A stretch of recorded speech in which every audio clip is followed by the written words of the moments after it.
What? This better be good. Get to the point. I'm very busy typing up this final report and I've got 3 meetings scheduled for today in a 4-hour time frame. I don't have time to waste. Ah, so you are capable of doing your job. Good to know. Do me a favor and do the rest of it.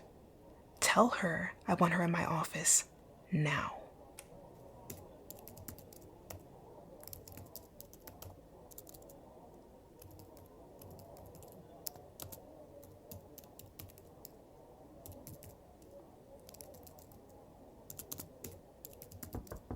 Come in. So happy you could show up. Well, don't just stand there, sit down.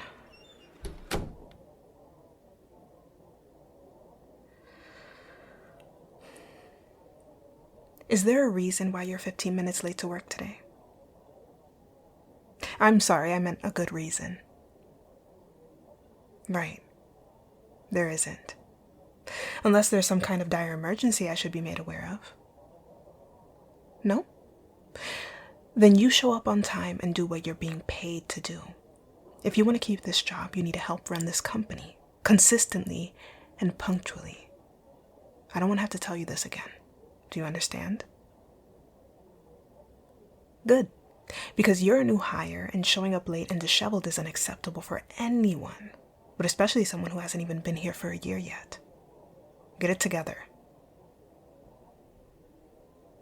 What part?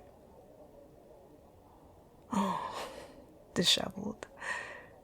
You didn't like that. Well, we have that in common. Neither do I. So I suggest you fix that too.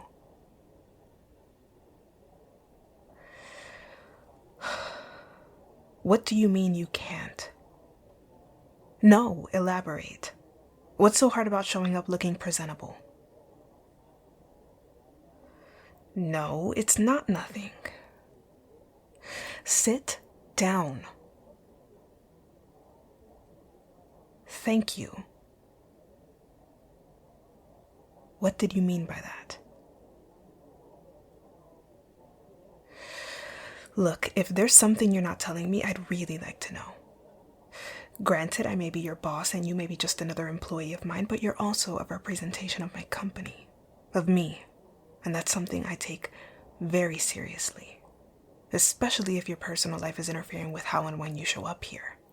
Now spill.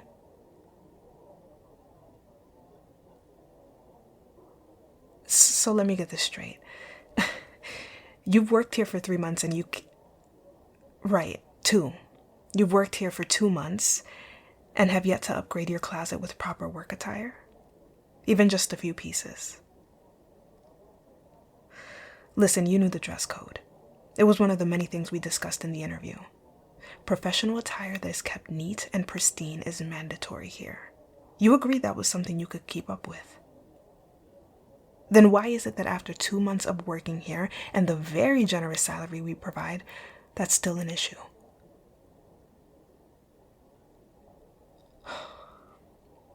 Okay. Look, I'm trying to help here, but I can't do that if you don't work with me. Now we're getting somewhere.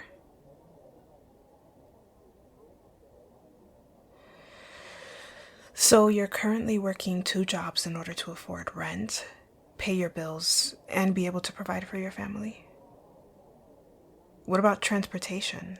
How do you get to and from both jobs?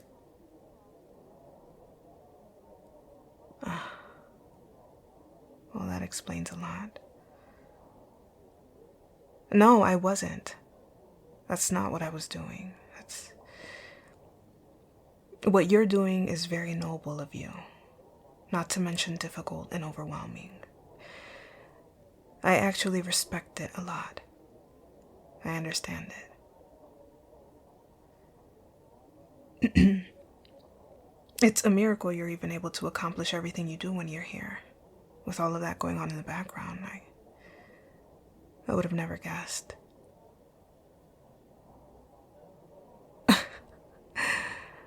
Well, aren't you just full of surprises? I'm not patronizing you. I was admiring... Your efforts, actually. Maybe you would be able to recognize that if you dropped your guard and held your tongue just a tiny bit. Listen, sweetheart, the hyper-independence and sass might be cute outside the office, but in here, you answer to me. I'm the boss. Got it? I thought so.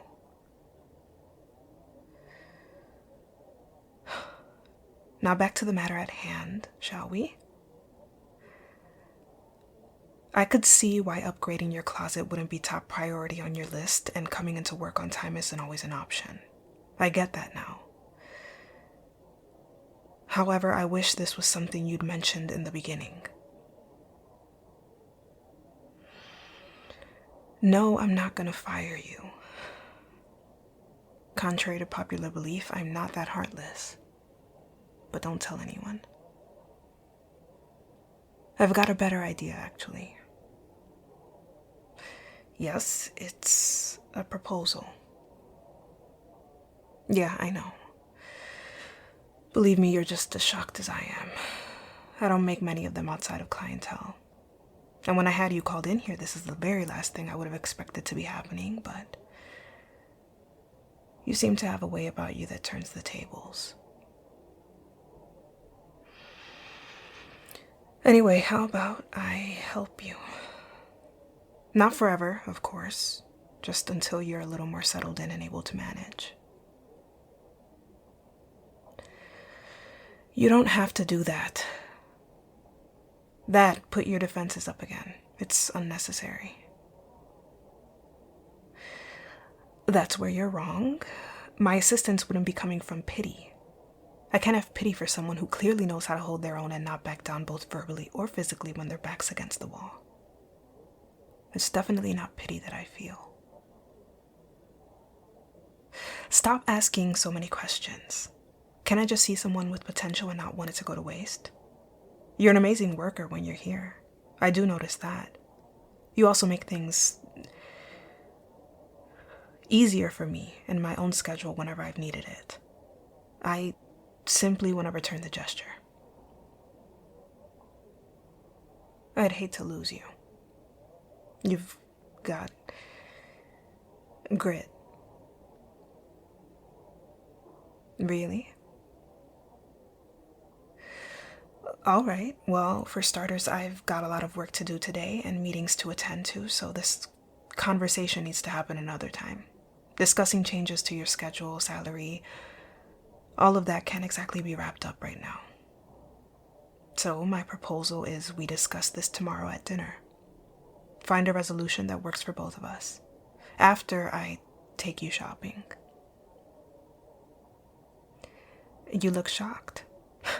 Did I catch you off guard? Oh, there's no need to worry about that. I can assure you this is strictly business. So think of it as a business meeting with your boss and a fitting for some proper work attire, funded by the company for your work, aka me. Because that's what it will be. Nothing more and nothing less. That's not a problem either. I would cover everything. The dinner, the clothes, shoes, whatever. Including transportation if need be. There is no catch. You're by my side way too often to not be noticed. If you're going to work at this company, you need to dress like it. As I previously stated, you are a representation of it. And a representation of me because I own it. That's all.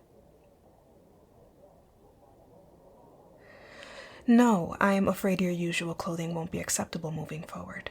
Haven't I made that clear already?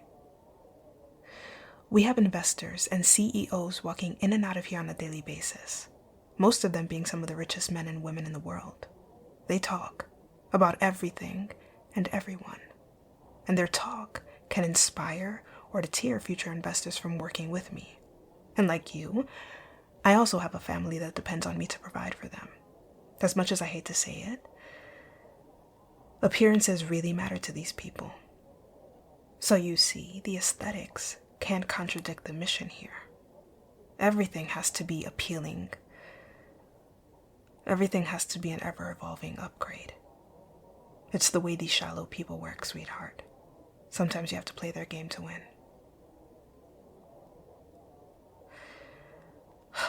I didn't say that. I never said your appearance was unattractive or that you weren't appealing. Don't misinterpret my message. Respectfully, you are a very beautiful woman. It's not a matter of you changing your physical features, let alone for a job. I wouldn't dream of that. It's simply a matter of improving what they're decorated in. And while you are a very pretty girl, you shouldn't be hiding it or disregarding it. You should be adorning it, enhancing it. Not only does it work wonders in the workplace, but it improves your quality of life outside of it. And take no offense, but something tells me you deserve it. To have a better quality of life. I'm willing to make sure you do.